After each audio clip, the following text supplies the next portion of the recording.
Hey everyone! Today we are making what I call a toboggan. Yes, if you're from the South, not everyone calls it that.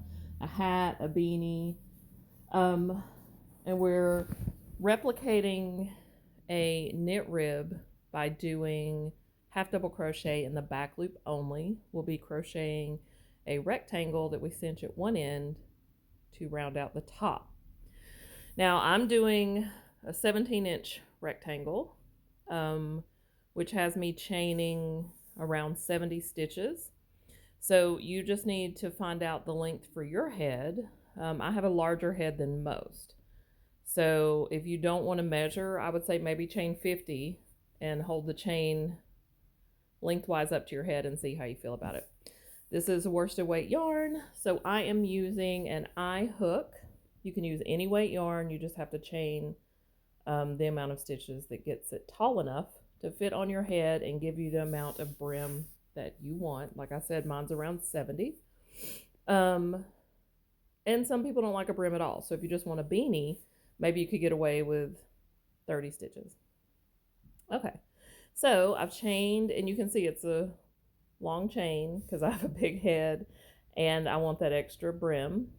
So you're going to turn, and we're going to half double crochet in each chain back across. So when you're crocheting into the chain, there's no front or back loop. We're just going to crochet straight into the chain.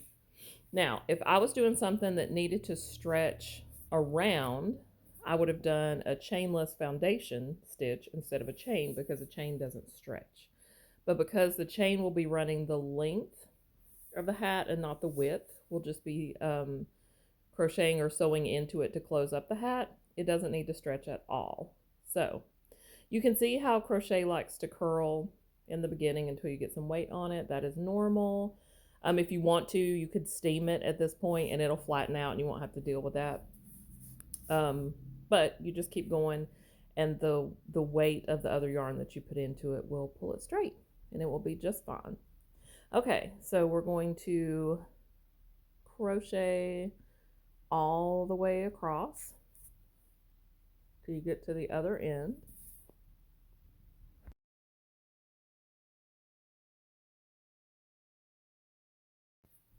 Once you get to the other end, then you're going to chain 2, turn back across, and we're going to half double crochet in the back loop only.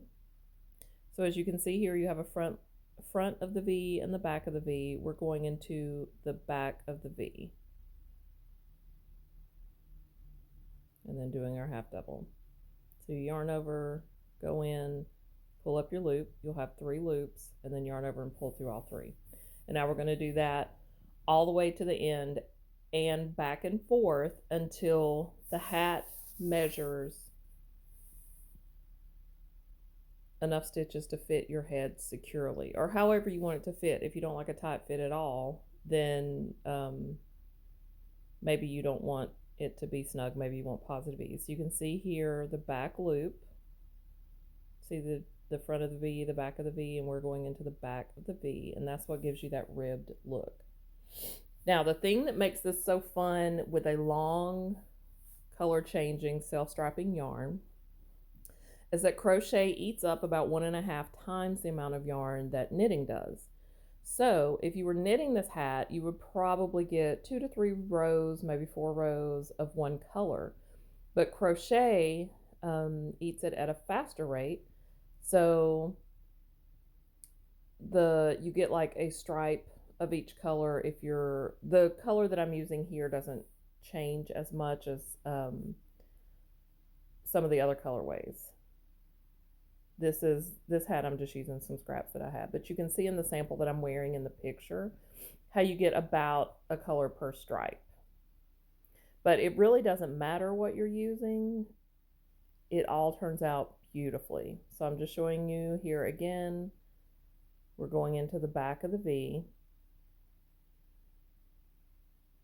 and not under both legs of the V. If you go under both legs, you're just going to get a flat fabric, which of course you can do as well.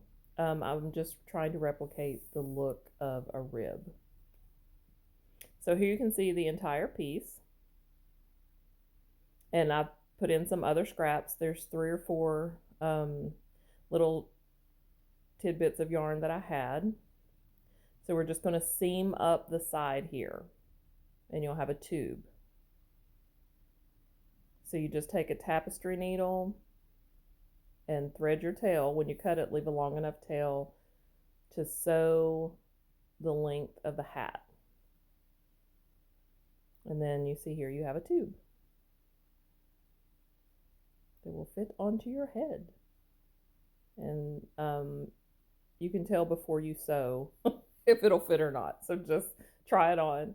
And then you go to the top of your hat and do a long running stitch all the way around. It doesn't even have to be neat. We've turned the hat inside out, so whatever happens is all going to be in the inside of the hat. So you just close up your end and then it's ready to put on. Maggie was so nice to model the hat for me. She's so pretty. And you can leave it plain, it looks great. Or you can add a pom-pom.